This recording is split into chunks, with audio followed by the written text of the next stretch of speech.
column to prevent solid material from going into the tap. Different columns may have different types of tap, but obviously the idea will be the same.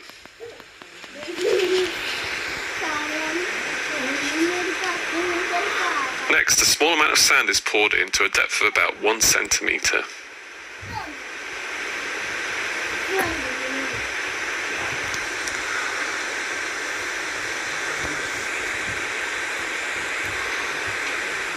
Here you can see the sand forming a level surface on top of the cotton wool. We then take the appropriate amount of silica in a beaker, and this is then made into a slurry using the solvent we're going to run the column with. This solvent is known as the eluent. Here you can see us swirling the silica with the solvent before pouring it into the column very carefully. Again, a funnel should be placed in the neck of the column to assist with pouring. And you will need to occasionally swirl the beaker to ensure that the silica doesn't settle out in the bottom of the beaker.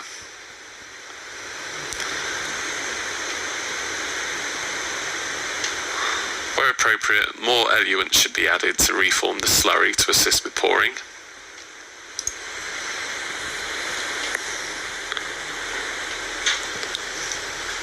You may need to do this several times.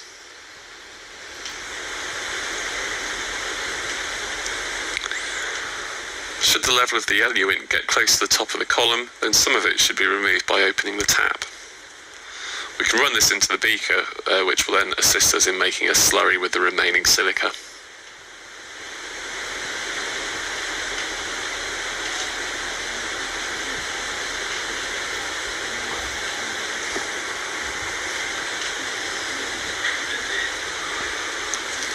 And finally, we've transferred all of our silica into the column.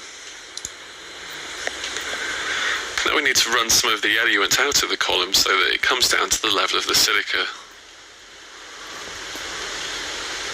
It's crucial that you don't allow the silica to run dry, so you need to keep a close eye on the level of the eluent and close the tap at the appropriate moment.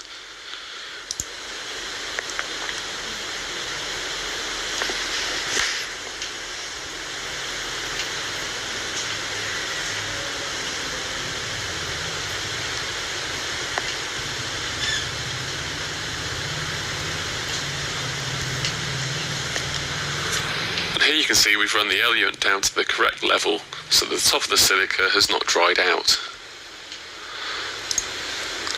The next stage is to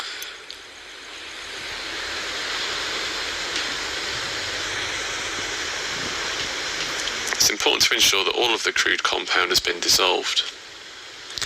And then the resulting solution can be added to the column using a glass pipette. Here you can see the solution is being added evenly around the sides of the column.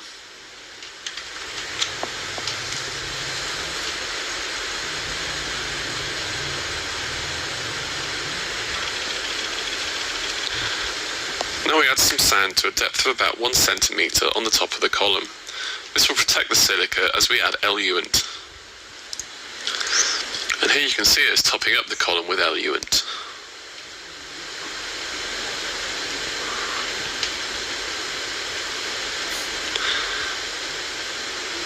And we're now ready to run our column. So we open the tap at the bottom of the column, and this allows us to collect our first fraction.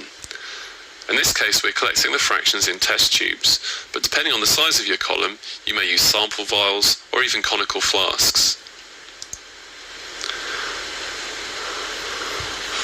Once collection is complete, we can close the tap momentarily to move on to collect fraction number 2. And this process can be repeated any number of times to collect as many fractions as are required.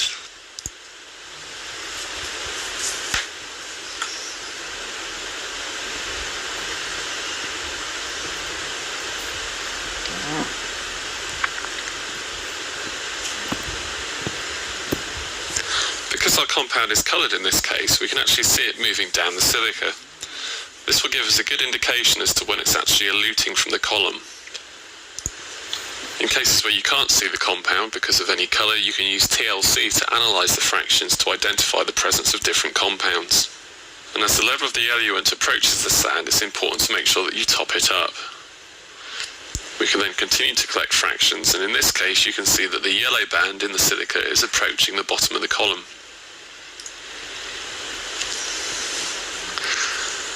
If we look closely at this particular fraction, we can see that the solvent has a yellow colour, telling us that our